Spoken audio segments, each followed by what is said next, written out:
I don't think people have any idea what's really happening in Gaza and why it is happening. A few weeks ago, right before this war in Gaza ignites, Netanyahu goes to the United Nations General Assembly and he holds up this map and declares his plan for a new Middle East. And people are going, what is this stupid line this guy's drawing with a red marker?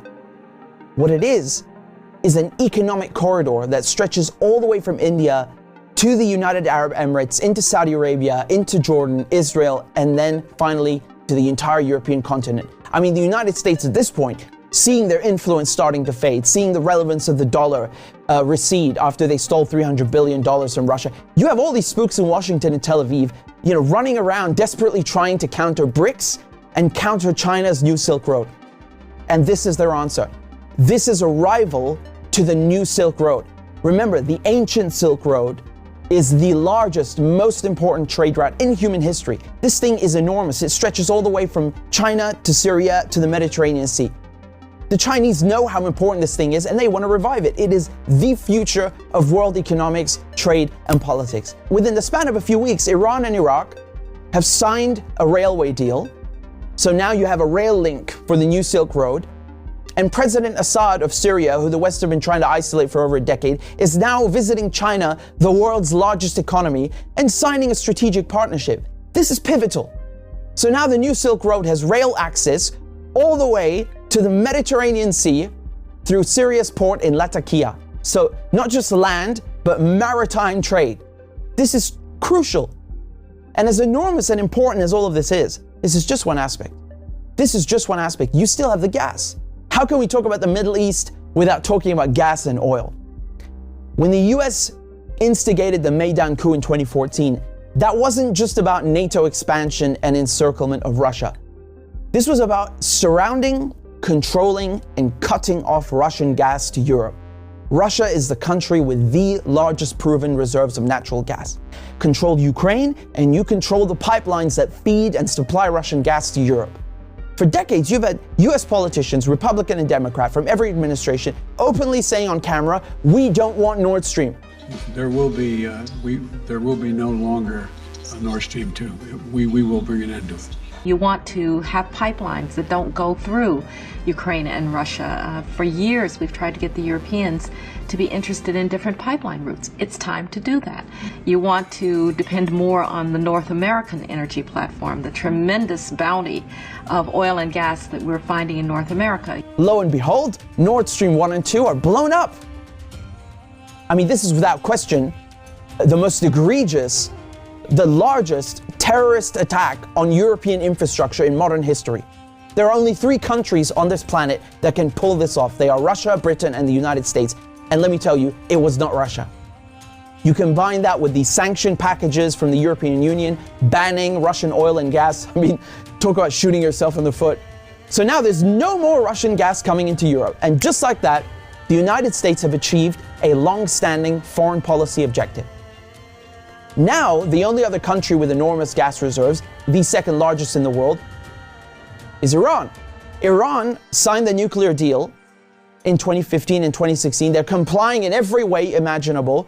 The IAEA at the UN cannot be happier. And then the United States, the guys who orchestrated the whole deal, go back on their word and they rip it up just like that and reimpose sanctions on Iran. So now Iran is barred from selling its oil and gas to Europe and others. So Russia and Iran, the 2 countries with the largest gas reserves, are out of the picture. Then Israel, all of a sudden, proposed themselves as a solution to the European Union's gas shortages. Take our trilateral energy, for example, that we closed in June with Egypt and Israel. It has played an important role in our strategy to get rid of the Russian fossil fuels. How convenient.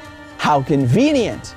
In 2010, they conduct a geological survey and find this monstrous giant gas field in the Middle East. It's called the Leviathan, and it's in the Mediterranean Sea on the Levantine Basin. That means it's right off the coast of Palestine, Lebanon, Syria.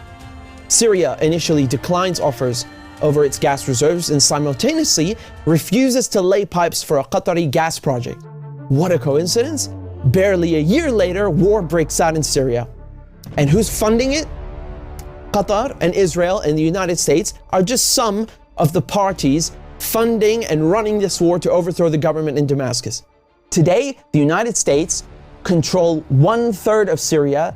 They control all of Syria's oil fields, and Israel is bombing Syria's most vital port, Latakia, on a regular basis. So they're cutting off all the oil revenue and destroying, crippling any maritime activity, such as trade, such as gas exploration. Another major port on the Levantine coast is in Beirut, which mysteriously explodes in 2020. And so Israel, proposing itself as a solution to Europe's gas shortages, shows up with an FPSO, this enormous gas extraction vessel, and tries stealing gas from Lebanon's Karish gas field. And, this reignites a huge maritime border dispute. And Israel has to go and beg the United States to solve this diplomatically, because Hezbollah said, if you steal 1 cubic inch of our gas, we will fire our missiles on your ship. Now we come to Gaza. Gaza also has its own unexplored gas fields. Gaza is also a concentration camp run by the Israelis, and it's been under siege by Egypt and Israel under naval blockade since 2007. I mean, you can't even fish properly, let alone extract gas. And so now, the Lebanese, the Syrian, the Palestinian ports, they're all out of action, and the only working port left in the coast is the Israeli port on Haifa. I mean, how convenient. This makes Israel the only one able to explore gas and implement an economic corridor like the one that Netanyahu held up at the UN. So in other words, Israel and the United States together killed off all the competition, stole their goods, and cornered the market. But as winter is approaching, Israel desperately needs to get that gas for Europe. But there's no stability. There can never be stability in the region without solving the Palestinian question.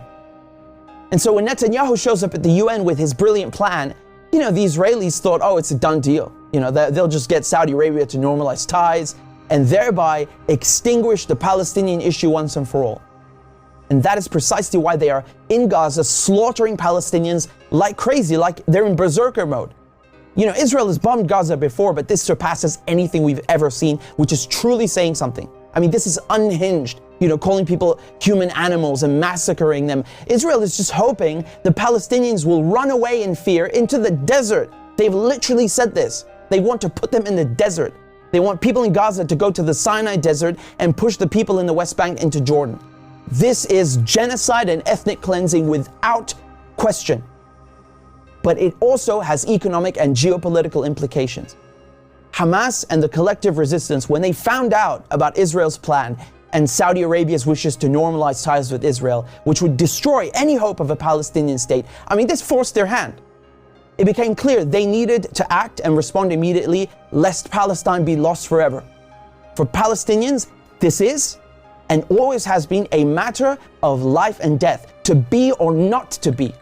Either the resistance axis and the global south expel the American and Israeli colonizers from the Middle East, or Israel and the United States will continue occupying the region, choking off the new Silk Road, plundering Syria's oil, and keeping Russian, Iranian, and Arab gas cut off from the world market.